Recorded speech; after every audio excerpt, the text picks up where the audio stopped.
আসসালামু আলাইকুম সুপ্রিয় শিক্ষার্থীরা, আশা করি সবাই ভালো আছো এবং সুস্থ আছো।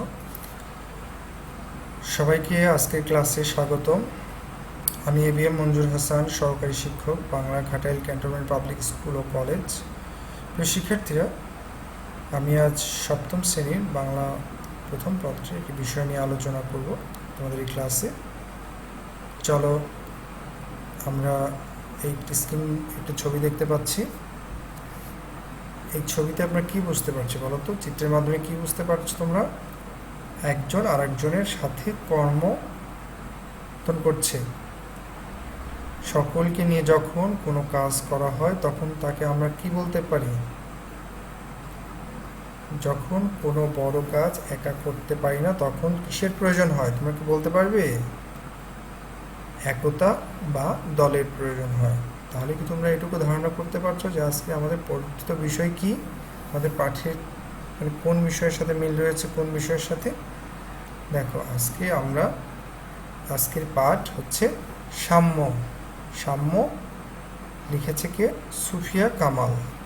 সাম্য শব্দের অর্থ তোমরা নিশ্চয়ই জানো। সাম্য অর্থ হচ্ছে সমতা। অর্থাৎ এখানে যে ছবির মাধ্যমে দেখলাম, হাতে হাত রেখে যদি আমরা কাজ করি তাহলে আমরা কি করব? আমরা আমাদের একটা দেশকে উন্নত করতে পারবো, একটা দেশ উন্নত হবে। চলো শিক্ষার্থীরা, আজকের ক্লাস শেষে আমরা যে বিষয়গুলো জানবো সেগুলো জেনে নেই। আজকের ক্লাস শেষে আমরা যে বিষয়টি জানব সেটি হচ্ছে কবির পরিচিতি। আমরা বলতে পারবো, নতুন শব্দগুলো আমরা জানতে পারবো এবং তা আমরা কবিতার ভাব বিশ্লেষণে তা প্রয়োগ করতে পারবো। ধর্ম, বর্ণ, গোত্র, শ্রেণীভেদে সকল মানুষের মধ্যে যে সম্প্রীতি ও সহমর্মিতা বোধ তা আমরা এই কবিতার মাধ্যমে সৃষ্টি করতে পারবো এবং কবিতার মূল ভাবকে আমরা বিশ্লেষণ করতে পারবো। সর্বপ্রথম আমরা চলো কবির পরিচিতি জেনে নেই। কবি সুফিয়া কামাল জন্মগ্রহণ করেছেন 1911 সালের বরিশাল জেলার শায়েস্তাবাদ গ্রামে।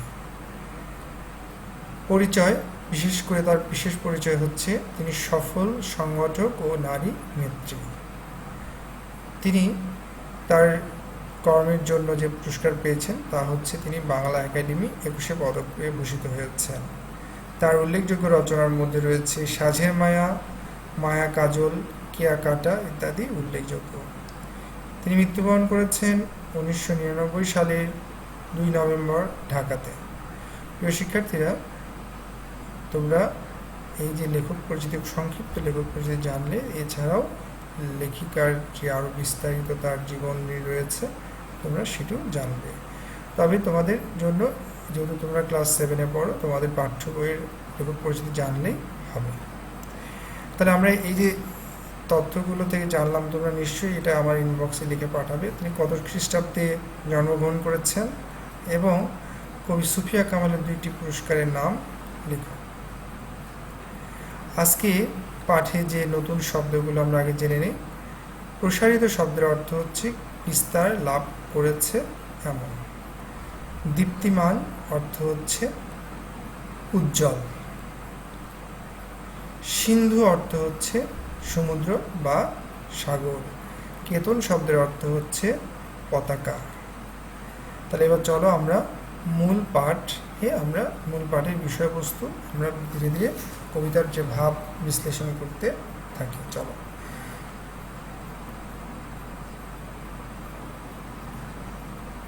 শতকের সাথে শতক হস্ত মিলায়ে একত্রিত। শতকের মানে কি? শতকের মানে হচ্ছে 100, অর্থাৎ এখানে শতকের সাথে শতেক হস্ত, অর্থাৎ 100 মানুষের সাথে যদি 100 হাত থাকে, অর্থাৎ এখানে হস্ত মানে হাত। শতকের সাথে শতেক হস্ত, অর্থাৎ 100 মানুষের সাথে যদি 100 অধিক হাত রয়েছে, যদি আমরা একে অপরের সাথে এই শখানেক হাত মিলাই, অর্থাৎ মিলে একত্রিত হলে কি হবে? সব দেশে সব কালে কালে সবে হয়েছে সমুন্নত। এখানে আসলে এই লাইনটি দিয়ে বোঝানো হয়েছে সে সব দেশে মানে সকল দেশের সব কালে, মানে শুধুমাত্র বর্তমান যুগে নয়, প্রাচীন যুগ, মধ্যযুগ, সকল যুগ বা সকল কালেই কি হয়েছে, সবাই যখন একত্রিত হয়েছে, হাতে হাত মিলিয়েছে, তখন কি হয়েছে, কালে কালে সবে হয়েছে সমুন্নত। তাহলে কি হয়েছে, তাহলে সমুন্নত অর্থ হচ্ছে উন্নত হয়েছে, অর্থাৎ তারা নিজেরা নিজেরা তখন কি হয়েছে, ঐক্যমতের ভিত্তিতে একত্রিত হয়ে যখন কাজ করেছে তখন তারা উন্নত বা উন্নতি লাভ করেছে। প্রিয় শিক্ষার্থীরা, তোমরা নিশ্চয়ই এই চরণগুলো বুঝতে পেরেছ। দেখো, আমরা ছবিতে দেখতে পাচ্ছি যে 100 মানুষ যখন 100 হাত একত্রিতভাবে মিলিয়েছে, তখন কি হয়েছে, তাদের দেখো পিরামিডের মতো একটা সুউচ্চ যে পিরামিড সেটা আমরা দেখতে পাচ্ছি। এটা কিন্তু মানুষই তৈরি করেছে, অর্থাৎ মানুষের পক্ষেই সেটা সম্ভব হয়েছে। এখনও সেটি পিরামিড যে এখনও মিশর দেশে সমুন্নত অবস্থায় রয়েছে।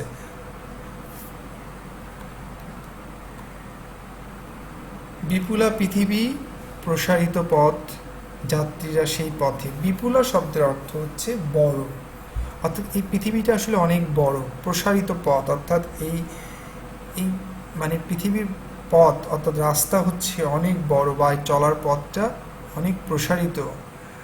যাত্রীরা সেই পথে, আমরা যারা যাত্রী অর্থাৎ মানুষ, আমরা যারা যাত্রী সেই প্রসারিত পথ দিয়ে কী করছি, চলছি। চলে কর্মের আহ্বান কোন অনন্তকাল হতে, অর্থাৎ চলে কর্মের অর্থাৎ কাজ, অর্থাৎ এই যে আমরা চলছি কিভাবে, আমরা যে আমাদের যে সভ্যতা বিনির্মাণ করেছি তা কিসের মাধ্যমে, এটা হচ্ছে আমাদের কর্মের মাধ্যমে। এই কর্মই আমাকে কি করছে, আহ্বান করছে, ডাকছে কোন অনন্তকাল হতে, অর্থাৎ এই যে যুগের পর যুগ কেটে যাচ্ছে, কিন্তু এই যে মানুষের কর্মের যে স্মৃতিগুলো এখনও আমরা যে প্রত্নতাত্ত্বিকরা বিভিন্ন প্রত্নতাত্ত্বিক নিদর্শনগুলো আমরা পাচ্ছি, এবং আজ থেকে প্রায় 1000 বছর আগের যে কাজগুলো, কারুকার্যগুলো আজও পর্যন্ত কিন্তু সেগুলো কিন্তু প্রশংসিত হয়েছে। অর্থাৎ চলে কর্মের আহ্বান, অর্থাৎ কাজের মাধ্যমে কি হয়েছে, ডাকছে অনন্তকাল হতে, অর্থাৎ অনেক দিন থেকে যে কাজের মূল্যায়ন, অর্থাৎ অনন্তকাল হতে তার মূল্যায়ন রয়েছে। একমাত্র মানুষের কর্মের মাধ্যমেই কি হচ্ছে, সে কি তাকে জানান দিচ্ছে। তারপরে দেখো, মানব জীবন শ্রেষ্ঠ কঠোর, কর্মে সে মহিয়ান। অর্থাৎ মানব জীবন অর্থাৎ মানুষের জীবনটা হচ্ছে শ্রেষ্ঠ। কখন শ্রেষ্ঠ, যখন সে কঠোর, অর্থাৎ এই কঠোরতা কিসের, কর্মে, অর্থাৎ কর্মে যখন সে খুবই পরিশ্রমী, যখন সে খুব পরিশ্রম করে তখন সে হচ্ছে শ্রেষ্ঠ। অর্থাৎ এই কর্মই তাকে কী করতে পারে, মহিয়ান অর্থাৎ মহিয়ান করে রাখতে পারে, সবার মধ্যে তাকে সৃষ্ট করে রাখতে পারে। অর্থাৎ দেখো, আমাদের বঙ্গবন্ধু শেখ মুজিবুর রহমানের কথা যদি বলি, তার কর্মের কারণেই কিন্তু তিনি আজ আমাদের কাছে বঙ্গবন্ধু উপাধি পেয়েছেন। তিনি আমাদের এক উজ্জ্বল দৃষ্টান্ত, আমাদের দেশের জাতির পিতা, তিনি আমাদের কাছে মহিয়ান হয়ে আছেন। সংগ্রামী আর সাহসে প্রজ্ঞা আলোকে দীপ্তমান। অর্থাৎ সংগ্রামী আর সাহসে, অর্থাৎ যদি আমাদের যদি সংগ্রাম থাকে এবং আমরা যদি কোনো কাজ যদি সাহসের সাথে, জ্ঞানের সাথে যদি সেই কাজটা করতে পারি, তাহলে সেই কাজটি হয়ে থাকবে কি, আলোকে, অর্থাৎ সেই কাজটি আলোর মতো করে উজ্জ্বল, দীপ্তমান মানে উজ্জ্বল, অর্থাৎ দীপ্তি পাবে। অর্থাৎ বঙ্গবন্ধু তার জীবনে যে সংগ্রাম এবং যে সাহস এবং প্রজ্ঞার পরিচয় দিয়েছেন, তা আজও আলোর মতো কি হচ্ছে, উজ্জ্বল বা আলোর আভা ছড়াচ্ছে। তোমরা ছবিতে দেখতে পাচ্ছ যে প্রথম ছবিটা বঙ্গবন্ধুর জন্য মুক্তিযুদ্ধ সংগঠিত হয়েছিল, দ্বিতীয়ত দেখো মুক্তিযোদ্ধারা সংগঠিত হয়েছে, এবং তৃতীয়ত দেখো তিনি আজও পর্যন্ত সেই সূর্যের আলোর মতো দীপ্তমান বা উজ্জ্বল হয়ে রয়েছে। প্রিয় শিক্ষার্থীরা, তোমরা নিশ্চয়ই বুঝতে পেরেছ। পায়ের তলার মাটিতে, আকাশের সম্মুখে, সিন্ধু জলে, বিজয় কেতন উড়ায়ে মানুষ চলিয়াছে দলে দলে। অর্থাৎ পায়ের তলার মাটিতে, অর্থাৎ পায়ের তলার নিচে যে মাটি সেটা সে জয় করেছে। আকাশের সম্মুখে, অর্থাৎ আকাশ সে কী করেছে, সে হচ্ছে আকাশ সে জয় করেছে। সিন্ধু মানে হচ্ছে সাগর, সাগর পর্যন্ত সে হচ্ছে জয় করেছে। কি হয়েছে সেখানে, সে কি করেছে, বিজয় কেতন, অর্থাৎ বিজয় কেতন মানে পতাকা, অর্থাৎ সেখানে সে যে কি করেছে, বিজয় কেতন অর্থাৎ মানুষ সাগর জয় করছে, মানুষ আকাশ জয় করেছে, চাঁদ জয় করেছে, সেখানে যে কি করেছে, সে দেশের পতাকা উড়িয়েছে, অর্থাৎ বিজয় কেতন উড়ায়ে মানুষ চলিয়াছে দলে দলে। এভাবে মানুষ কি করছে, তারা তাদের সফলতার মাধ্যমে বিজয় কেতন পতাকা উড়িয়ে তারা জানান দিচ্ছে যে তারা যে একত্রিতভাবে কোনো কিছু সফল করতে পারে। তাহলে প্রিয় শিক্ষার্থীরা, তোমরা এই যে শেষ লাইনে যখন মানে তোমরা বুঝতে পেরেছো, যখন মানুষ একসাথে কোনো কিছুতে চলে, একসাথে কোনো কাজ করে, তখন অসাধ্য কি হয়, তখন সাধ্য হয়। তাহলে প্রিয় শিক্ষার্থীরা দেখো, এই যে আমরা কবিতাটি পড়লাম, এই কবিতাটি থেকে আমরা কিছু অংশ, জ্ঞানমূলক অংশ, উত্তরগুলো আমরা একটু খুঁজে নিয়ে দেখি। সংগ্রাম আর সাহসের মাধ্যমে কি অর্জন করা সম্ভব? তোমরা একটু খুঁজতে থাকো উত্তরগুলো। সাম্য কবিতার মূল সুর কি? কবি সুফিয়া কামাল কিসের বিপক্ষে সবসময় সক্রিয় ছিলেন? পৃথিবীর বহু দেশ উন্নত হয়েছে কিসের মাধ্যমে? মানব জীবন সংগ্রামে আর সাহসে কি প্রকাশ পায়? চলো আমরা জেনে নিই। প্রথমটি হচ্ছে গভীর জ্ঞান প্রকাশ পেয়েছে। সাম্য কবিতাটির মূল সুর হচ্ছে সমৃদ্ধি। সুফিয়া কামাল কিসের বিপক্ষে সবসময় সক্রিয় ছিলেন? সাম্প্রদায়িকতার। পৃথিবীর বহু দেশ উন্নত হয়েছে কিসের মাধ্যমে? সকলকে নিয়ে কাজ করার মাধ্যমে। মানব জীবনের সংগ্রাম আর সাহস কি প্রকাশ পেয়েছে? সেটি হচ্ছে বুদ্ধি প্রকাশ পেয়েছে।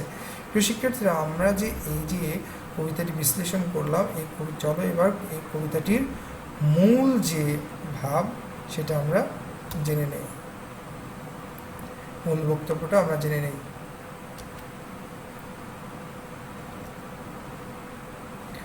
সমাজের কল্যাণে বড় কাজ করতে হলে সকলের সম্মিলিত অংশগ্রহণ প্রয়োজন, অন্যথায় সে কাজ ব্যর্থতায় পর্যবসিত হবে। সকলের মিলিত প্রচেষ্টার মধ্য দিয়ে পৃথিবীর বহু দেশ আজ উন্নত হয়েছে। পৃথিবীর অনেক মহৎ কাজই সফলতা পেয়েছে সমাজে সকলের ঐক্যবদ্ধ প্রয়াসের মধ্য দিয়ে। অনন্তকাল ধরে মানুষ নিষ্ঠা, শ্রম আর সংগ্রামের মধ্য দিয়ে নিজেদের শ্রেষ্ঠত্ব প্রমাণ করেছে।